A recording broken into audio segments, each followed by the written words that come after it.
Hey, so I was like going over to Joss Parker's studio, and I decided to do a little video here. I don't know if it's gonna work or whatever, but yeah, because like I said, he's one of the most personal, influential artists that I've known, and since I've shown, we go back to '83 Gallery, met him there, and just wanted to sow some of his work in his studio here and talk to him about kind of like a little bit of brief history about what he's done and that kind of thing, and maybe some current stuff he's working on.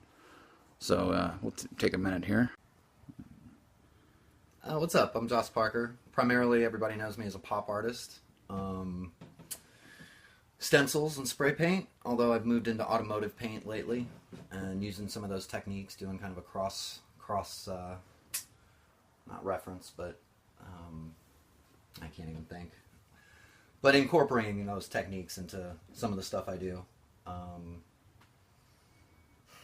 Started out as a plein air painter and switched up business models, and incredibly influenced by Warhol and the like, but I didn't necessarily have the patience for silk screening and kind of like the DIY aspects of the stencils and the solitariness of it, solitude, whatever, and so went with that, and I've been doing that pretty hardcore for the last 10 years. So, How do you decide what pieces you're going to work on? it really depends. Some of it's a feel, some of it's business related. People don't like that I'm a business artist, but I have bills to pay and I have kids I got to take care of. So, I love to create just for creating. But at the end of the day, you also need to make some kind of livelihood from it. I know it's not exactly the punk rock thing to do, but you got to do what you got to do. So most of them are things that I would like to buy myself, or images that I find appealing to me. And there's always other people out there that feel the same way because the population boom and everything. So generally, you can't go wrong. I mean, there's a few that don't sell, but like I said, I like them, so I don't mind if they stay in my house at all. How did you stumble on to doing records? I mean, that's kind of relatively recent in your long history. Well, actually, I mean, I don't know.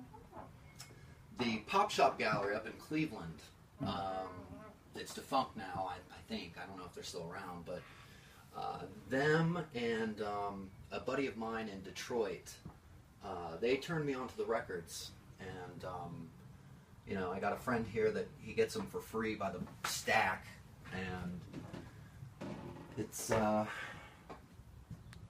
you can put decently priced pieces on them, and so it's not breaking anyone's bank, and they're fun, they're universal. You can hang them all together like that, so it's kind of a collage of everything. Yeah, it's kind of a cool collection that way.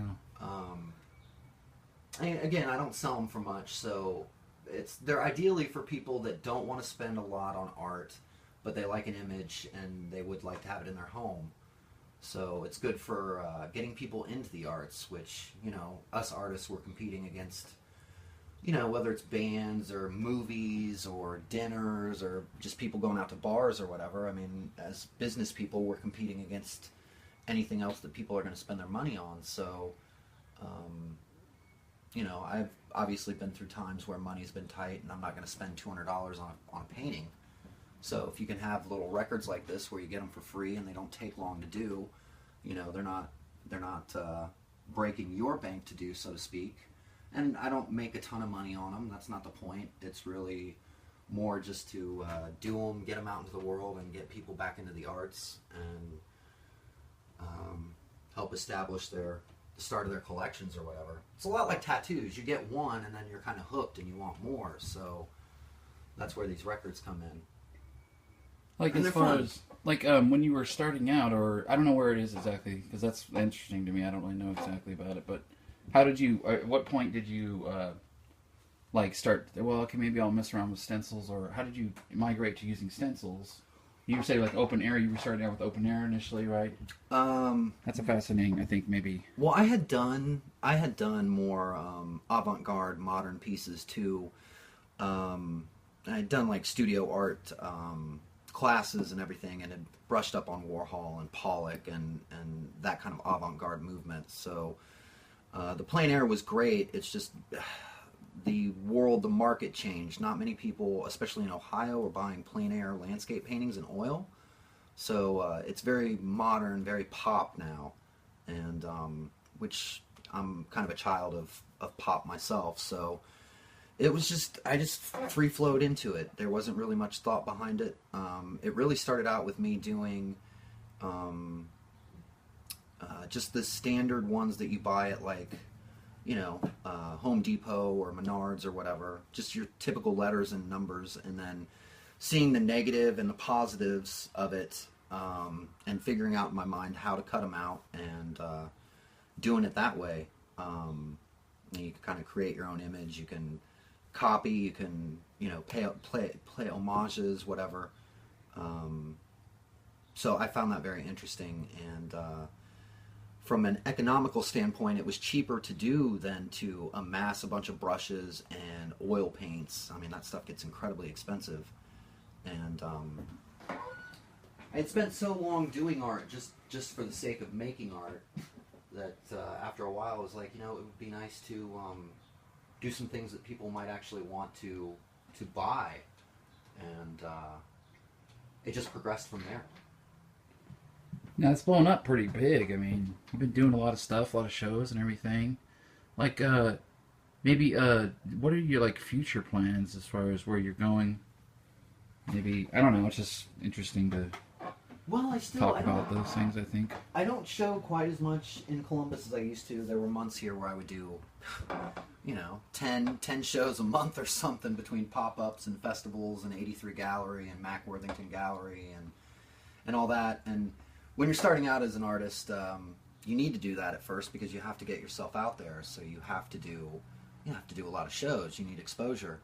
If you're fortunate enough to where you can get really good, it's like anything else. If you really put your heart and soul into it and you spend a lot of time doing it, you get pretty good at it.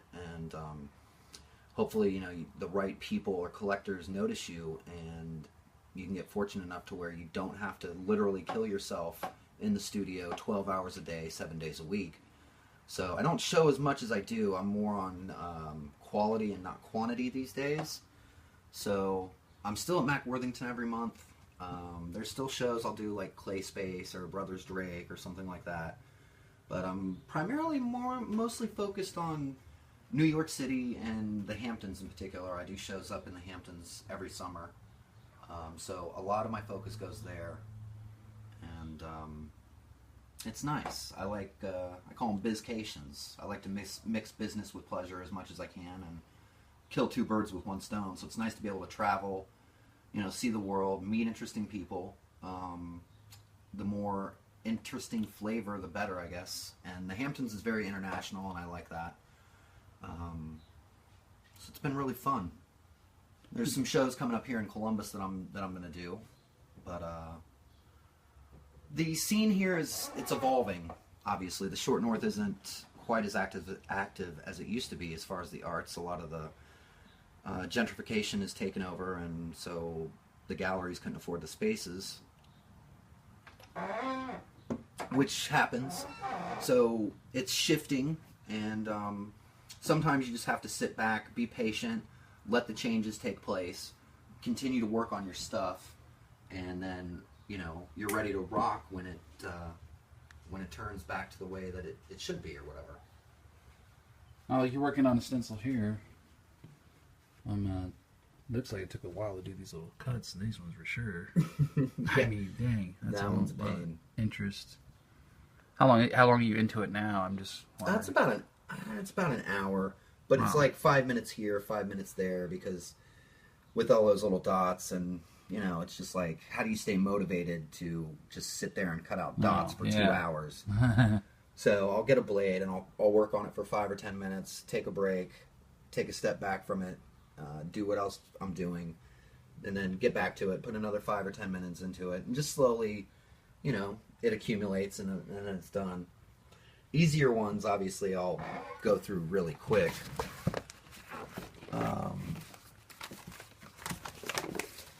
Some of those smaller ones, though, that are very intricate like that, they're going to take a minute.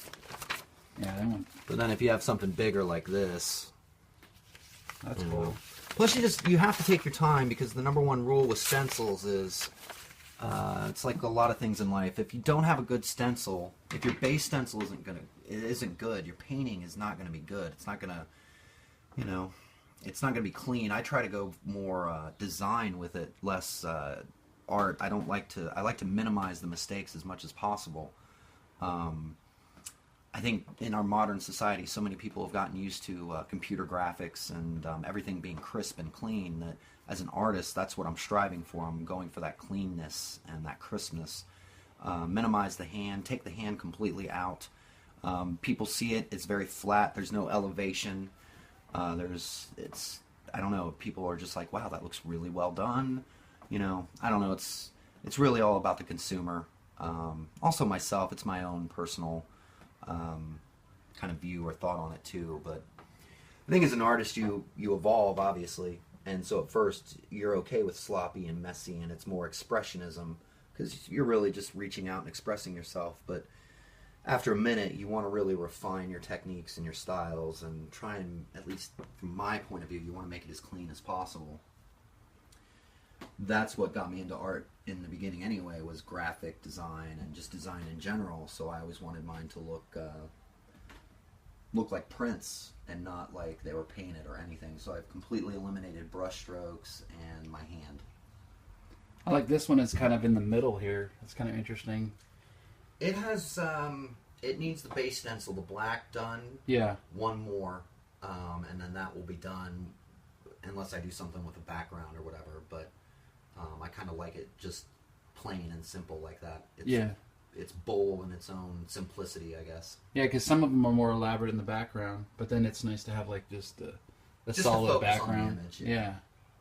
Plus, that image is taking up a lot of that space anyway. Right. So if I was to clutter the background, it's probably just going to take away from the image itself. I like the layering effect too. I mean, you have like, it's the process, but I mean, it's interesting how things are layered. Like the base, and then maybe you go back, touch that again. Oh yeah, yeah, and you pick up on things. There's a million different, not a million, but there's many different ways that you can layer them up, and color palettes and anything like that. I mean, if you can think of it, you can do it, and sky's the limit. So that helps you keep it kind of fresh or whatever. You can offset base stencils too, like you can kind of tell with the Andy and oh yeah, that's another technique that's pretty interesting. Yeah, it's just an offset base stencil, so you kind of you see your blue there, so you throw the blue down first, shift the stencil over whichever way you want, go back over it with the blue, and it just gives it added depth. And even though you're just doing the base stencil, it really helps set it off or whatever, really highlight it. Pops, not to be, but yeah. All right, that's pretty cool. Very nice.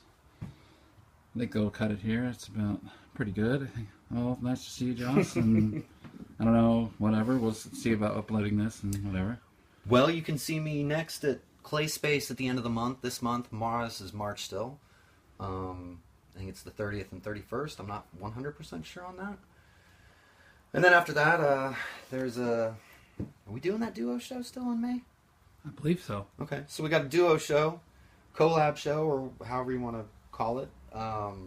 That'll be in May at Clay Space. And then New York City, the Hamptons, White Room Gallery, Lucille Cornett Gallery, both in Bridgehampton, Southampton.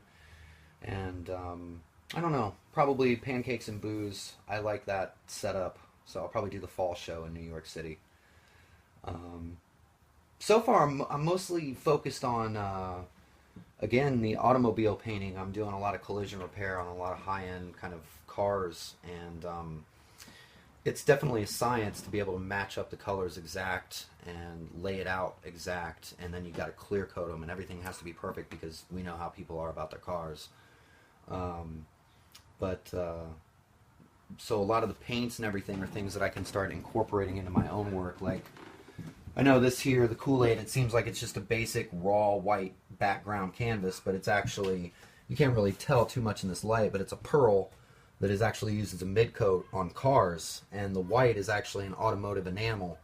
Wow. And then when it's done, so the Kool-Aid Man himself will be my traditional spray paint, but when he's done, he'll get clear-coated with the same kind of clear coat that we use on automobiles, which has like a 10-year life, where this Moon Man here is clear-coated really with reflective. 2 coats. And it's not just visually that I do right there, but also archivally. Like, that's set for life. That's, you know, nothing's going to happen to it. You literally have to take like a knife or a razor to it and key it like you would a car for it to mess up anything. So it makes transporting the art easier. And nowadays people like shiny stuff. And so it helps aesthetically. So these are like the new, where you're going with it coming up. Yeah, basically everything, almost everything finished from here on processes out maybe will be probably clear coated more than likely, unless I want it to be raw and unfinished like that. But I like the look of it too much. I think that's great. It's so shiny, And some of those automotive paints are just insane. Like, they're gorgeous. So incorporate maybe like the paints too. Then I guess be like Yeah. like your white here, like your pearl. yeah, which you can't tell, but under certain lights. But it'll be more like a incorporation of the car paints. Yeah. Yeah, because once you see it when it's cleared and when it's in track lighting, you can kind of see the sparkles will start to pop out. White's less noticeable, obviously, than say like a blue, or you get some of these blacks that have these heavy metallics in it. You know, just imagine Cool. going up to a trippy car and looking at that paint, and those are some of the same paints that I'm going to start incorporating on backgrounds. Not necessarily within the stencils themselves, because I'd like to maintain that spray paint, but definitely at least on the backgrounds, just because it adds something else that spray paint can't. I mean, I know that they sell some of that in can form, but it's not as good, and you don't have as much variety with the automobile enamel. Like a job, I have a color code color chips. I literally have 10,000 different color combinations that I can make. Sky's the limit. So they're all different. Most of them are really, really great. They're very dynamic. They're very deep. And I don't know. I enjoy it. So it's been really fun. It's nice to finally slowly incorporate it into stuff. And most of the time is just spent, you know, brainstorming and researching and thinking about what you're going to do, and whether you're going to do series or if it's going to be just individual pieces that don't necessarily, visually they're not the same, but stylistically they are. So that's what most of my time is spent, is just sitting here in this chair thinking about what I'm going to do, and whether it meshes or if it'll all go together, if it doesn't. That's fascinating. Just staging. So that's really where I'm at right now. I'm just staging for the spring and summer. So you see like a lot of canvases that are stretched. Yeah, they're ready to go. They're ready to go. For panels. Yeah. But it's like figuring out what goes on it yet still. And I don't like using just canvas. Like, this is black plexi. And so it's really tough, really strong. And it has a different texture. It just has a different feel to it than canvas. And a good So it's friend like of mine- panel, and then you got This canvas. is vinyl. A vinyl. Yeah, so it's got this texture in it here. It's shiny too. A good friend of mine actually hooked me up with these two, and That's cool. it doesn't have to be canvas. Like, everybody just assumes that, you know, it has to be on canvas or something for it to be art. And that's just not my thing. Well, you got like this one, obviously. Yeah. This is a totally... Well, we're in a world where everybody's talking about recycling and upcycling and trying It's right to on the make as many face as of possible. objects. So So that's it just makes sense cool. to try and reuse as much as you can and not just throw it away or whatever. Yeah. Especially if it adds to the piece, or you can combine things into your element that helps set it off. Like those beer coasters would have just normally been, you know, tossed or whatever. You would have seen them on eBay or something, but That's right over the top of them. That's pretty great. And then you got like your shields, stuff you paint on. Yeah, that's an actual motorcycle windshield with a motorcycle on it. So I like that concept. That's great too. And again, that's another thing that would have just ended up in a landfill. So, and if no one buys it, I'm totally okay with it because I have motorcycles and I really don't mind if it's on my own wall. So that was really kind of how I started. Actually, was you know, you see a lot of, you go into galleries or bars or wherever art's being shown, and you see a lot of pieces that are, it's great art, it really is, but a lot of it's overpriced, ridiculously overpriced. You see pieces that are $500 and they really should only be like $200, especially if there's no commission involved. So there's kind of a perception of greed from the artists, from buyers. They see this and they're just like, wow, who does he think he is? And I get that, and I get both sides of it. I try to recognize my limitations with markets and stuff. You know, unless you're in a big market, if you're in LA, New York, London, Miami, Chicago, something like that, and you're in a blue chip gallery or in a Pace gallery or something like that, then obviously you need to mark your stuff up. But if you're in Columbus, Ohio, you need to trim your business practice or how long it takes you to make the art or your materials or whatever. You have to trim your costs and your time to make it more prohibitive for people to actually buy it, and they're not going to see the sticker shock and just be like, damn, I'm not getting that. So when I was looking to decorate my home about 15 or 20 years ago, most people were buying posters and that kind of crap, and that's fine. I just didn't want to be, I felt like I was an adult. I didn't want to have a bunch of posters in my house. So I was like, well, screw it. I'll just start painting them myself, because again, I couldn't go out and afford a $200 to $1,000 painting, and let alone filling my place with them. So, a lot of it was the love of the art, and also like, hey, I'll just do it myself. I wasn't trying to cut out the artist, but again, you can't afford unrealistic prices when you're poor, and I've spent most of my life being poor. So you gotta be realistic about it. A lot of artists, Well, it makes it approachable for a lot of people, though. Exactly. And approachability is nice. It makes it easier to initiate contact and conversation. And even if you don't sell something, they know who you are. Word of mouth. It's the little things that you do that can really make a big difference. You might not see it right away, but eventually it'll get back to you, and you'll run into those same people a few years down the road, and maybe they've come into some kind of windfall as far as like their career or something, so they have the little extra money to throw away. More than likely they're going to come to you first because you're being honest and open and realistic with them and yourself. And if you work really hard for your money, most of us aren't just going to go throw our money away. We're going to be very judicious about what we spend it on and who we spend it with. We're not all going to go out to Walmart and drop $200 just because it's Walmart and we can get things cheap there. That's not what it's always about.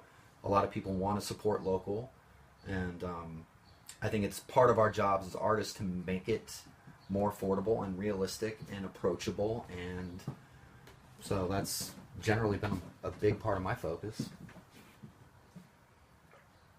There's costs and everything else anyway, so it makes it difficult to just completely try to raise the price so high that nobody can afford to buy it, and then you don't sell a piece. And then you get heartbroken, or you start not believing in yourself, and then before you know it, you're going to quit. And it's not because you weren't good or because the art wasn't good. It was because you were unrealistic about your expectations, or again, people just negatively assume it's greed, and that's not necessarily it.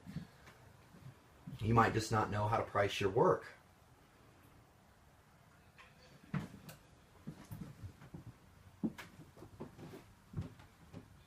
It's a very fine line we walk. So you got to keep that in mind. And I don't know. I'm not. I never had any idea or grandiose concept that I was going to be this amazing multi-million-dollar Jeff Koons artist while I was alive. So I never had that in the back of my head. I wasn't like, oh yeah, I'm going to get rich off of this. That's not what it was about for me. It's still not. As much as I like to make money, I like to even if it's not beneficial for me, it's beneficial for the arts if I keep my prices affordable, because again, it's one person will buy one piece to start their collection, and then before you know it, they want more, and whether they buy from me or not, I could care less. They're supporting the arts, and that's what it's about. Whether it's me or another artist, doesn't matter to me. You got to keep the boat going, you know what I'm saying? You got to keep the train rolling.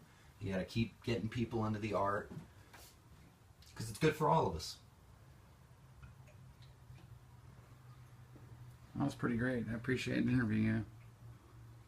We'll check it out and put it up on there. I had no practice with this, so this is all on the fly. This is literally by the seat of my pants. So yeah, that's just how it is. If my grammar is off or my wording I don't is think poor, I think it was fine. you know, just We'll check them out in a future show, and then yeah, especially in the Hamptons, that would be great to go out there at some point. Oh yeah. But any New York shows or whatever, so check his art out in Parker Pop Shop Gallery. Like where the rest of your that's your Instagram, and then your Facebook is Josh Parker or Parker Pop Shop.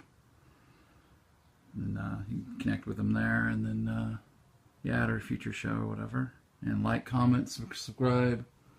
Anything you want to add to the comments, that'd be great. Thank you. We're going to end this vlog now. Thanks a lot.